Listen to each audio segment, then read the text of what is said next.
नमस्कार साथियों, स्वागत है आपका हमारे चैनल हेल्थ टॉक में। मैं doctor Ashish Kumar consulting physician हूँ गवर्नमेंट हॉस्पिटल हिंडौन सिटी में। दोस्तों, आज हम बात कर रहे हैं हमारी जो किडनी हेल्थ की श्रृंखला चल रही है गुर्दा स्वास्थ्य की, उसमें एक इम्पॉर्टेंट टॉपिक के बारे में। आज के हमारे वीडियो का शीर्षक है किडनी ट्रांसप्लांटेशन, गुर्दा प्रत्यारोपण। तो दोस्तों, जैसे जैसे गुर्दे के रोगियों की संख्या बढ़ती जा रही है, तो कहीं ना कहीं ट्रांसप्लांट वाले जो रोगी हैं उनकी संख्या भी बढ़ती जा रही है। तो आज के वीडियो का हमारा ऑब्जेक्टिव है कि हम ये आपसे डिस्कस करें कि ऐसे रोगियों को क्या सावधानी रखनी चाहिए, किस तरीके से इस प्रक्रिया को फॉलो किया जाता है, एवं ट्रांसप्लांटेशन के बाद उन रोगियों को क्या सावधानियां बरतनी चाहिए, इस चीज के बारे में हम बात करेंगे। तो सबसे पहले हम बात करें कि क्या फायदे हैं किडनी ट्रांसप्लांटेशन के। तो दोस्तों, जो रोगी जिसकी किडनियां दोनों खराब हो चुकी है, उसको लगातार डायलिसिस करवाना पड़ता है। तो उस डायलिसिस से मुक्ति मिलना सबसे बड़ा इसका एक लाभ है। और दूसरी हम बात करें कि जो लॉन्गेविटी ऑफ लाइफ है, जीवन की जो लंबाई है, वो बढ़ जाती है किडनी ट्रांसप्लांट के बाद। एवं जो गुणवत्ता है जीवन की, यानी कि जो व्यक्ति किडनी ट्रांसप्लांट जिसका हुआ है उसके जीवन की गुणवत्ता बढ़ जाती है। अब हम बात करें नुकसान की, तो सबसे पहली बात तो बहुत महंगी प्रक्रिया है, हर किसी के लिए उपलब्ध नहीं है, आसानी से किडनी नहीं मिल पाती है। सेकंड चीज, इसके कई बार ट्रांसप्लांट होने के बाद उसके रिजेक्शन का खतरा बना रहता है। जो आपका शरीर है वो दूसरी किडनी को स्वीकार नहीं करता है, ऐसे में उसके रिजेक्शन की संभावना बढ़ जाती है। एवं व्यक्ति को कई सारी चीजों की सावधानी बरतनी पड़ती है, जैसे कि इन्फेक्शन का बहुत विशेष ध्यान रखना पड़ता है, दवाइयां लंबे समय तक लगातार लेनी पड़ती है। तो ये सब चीजें इसकी आप कहें एक तरह से जोखिम या हानियां इसकी मानी जा सकती है। अब हम बात करें कि दोस्तों, कौन ऐसा व्यक्ति है जो किडनी दे सकता है। तो कोई भी ऐसा व्यक्ति जिसकी उम्र 18 से 55 साल के बीच में वो किडनी दे सकता है। अगर हम बात करें आइडियल डोनर की, तो जुड़वा भाई या बहन सबसे अच्छे डोनर माने जाते हैं किडनी देने के लिए, क्योंकि उनकी जो किडनियां हैं वो आपस में रिएक्शन के लिए बाद में दिक्कत नहीं आती है। इसी प्रकार से अगर जुड़वा भाई बहन नहीं है, तो माता पिता, भाई बहन, तो सौतेले या कहें चचेरे भाई बहन, ममेरे भाई बहन, यानी कि जो आपके ब्लड रिलेटिव हैं, उनकी किडनी आपको अच्छे से सूट करेगी, ऐसी संभावना रहती है।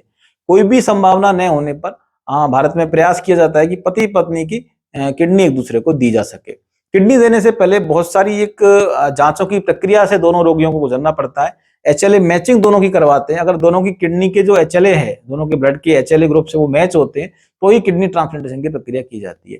जो प्रक्रिया पूरी है ट्रांसप्लांट की, उसको पूरी एक टीम अंजाम देती है, जिसके अंदर नेफ्रोलॉजिस्ट होता है, यूरोसर्जन होता है और भी कई प्रशिक्षित डॉक्टर्स होते हैं।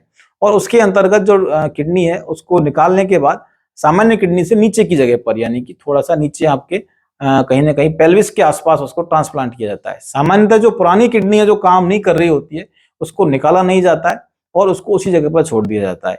लेकिन अगर वो किडनी इन्फेक्शन का कारण बन रही है रोगियों में, तो उसको निकाल दिया जाता है।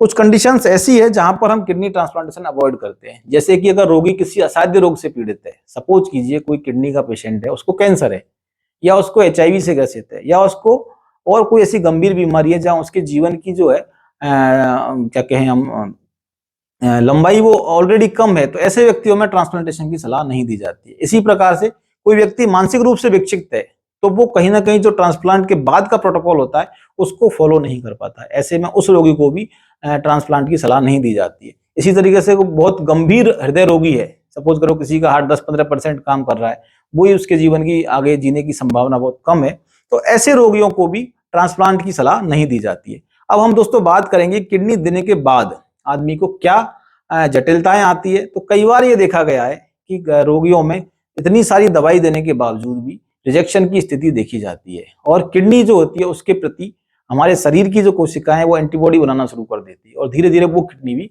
काम करना बंद कर देती है। दूसरी इंपॉर्टेंट चीज, जो इम्यूनिटी को कम करने के लिए दवाइयां दी जाती हैं, इम्यूनोसप्रेसेंट जिसको कहते हैं, उनकी वजह से शरीर के रोगी की रोग प्रतिरोधक क्षमता कम हो जाती है, और दूसरे जो इन्फेक्शन हैं, जैसे कि टीबी का इन्फेक्शन है या दूसरे फंगल इन्फेक्शन है, उनके होने की संभावना बहुत बढ़ जाती है। अब सबसे अंत में हम दोस्तों बात करते हैं कि ऐसी क्या सावधानियां उन रोगियों को बरतनी चाहिए जिनका किडनी ट्रांसप्लांट हो चुका है। तो विशेष करके जो है साफ सफाई की सावधानी ऐसे रोगियों को बरतनी चाहिए। रोज उनको साफ धुले हुए कपड़े पहनने चाहिए, प्रेस किए हुए, पानी को उबाल करके फिर ठंडा करके पीना चाहिए। शुरुआत में उनको चेहरे पर मास्क लगा के रखना चाहिए, ताकि जो कॉमन रेस्पिरेटरी इन्फेक्शन होते हैं वो उनको नहीं हो। नियमित रूप से उनको इन्फ्लुएंजा का वैक्सीन लगवाना चाहिए, निमोकोकल वैक्सीन लगवाना चाहिए, ताकि उनको निमोनिया की इन्फ्लुएंजा होने की संभावना नहीं रहे। अपनी जो दवाइयां हैं वो लगातार और नियमित रूप से लेनी चाहिए। कुछ वार्निंग साइंस अगर आते हैं, सपोज करिए फीवर ज्यादा आता है 38 डिग्री या उससे ऊपर, या फिर यूरिन में कोई ब्लड आता है, या इन्फेक्शन जैसा बार बार पेशाब की स्थिति होती है, या और कोई ऐसा लक्षण आता है, तुरंत उनको चिकित्सक से संपर्क करना चाहिए। आज के समय में जबकि ट्रांसप्लांट रोगियों का पूल बहुत बढ़ता जा रहा है, तो ऐसे में हमको इन जानकारियों को उन तक पहुंचाने का प्रयास करना चाहिए। साथियों, अगर आपको ये हमारा प्रयास सार्थक लगता है तो आप इन चीजों को और लोगों तक पहुंचने के लिए मदद कीजिएगा।